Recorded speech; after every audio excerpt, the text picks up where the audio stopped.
যখন তোমার জীবন পুরো অগোছালো হয়ে যাবে, মনে নেই শান্তি, তোমার কিছুই ভালো লাগবে না, মনে হবে এই জীবন তো বৃথা, এই জীবনে তো আমার আর করার মতো কিছুই নেই, সেই ঠিক তখনই তোমার মাথায় যেন কেউ একজন আদরে স্পর্শে হাত বুলিয়ে দেবে। আমি জানি না এটা তোমাদের সাথে হয় কি, বাট এটা আমার সাথে হয়। যখন আমার মন ভালো থাকে না, বা আমি যখন খুবই কি বলবো নিজেকে হারিয়ে ফেলি মনে হয়, তখন শুধু এই এক জায়গায় গেলে আমার মন এমনিতেই শান্ত হয়ে যায়। এমনকি আমি যখন কোনো পথ খুঁজে পাই না, তখন যেন কীভাবে আমাকে মহাদেব পথও দেখিয়ে দেয়।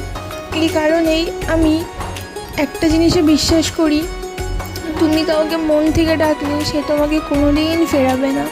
তো এই জন্যই হয়তো আমি মহাদেবকে এত ভালোবাসি।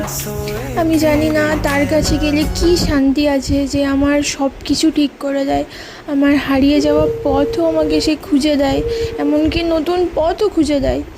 তো আর কি, সবাইকে হর হর মহাদেব, সবাই ভালো থেকো।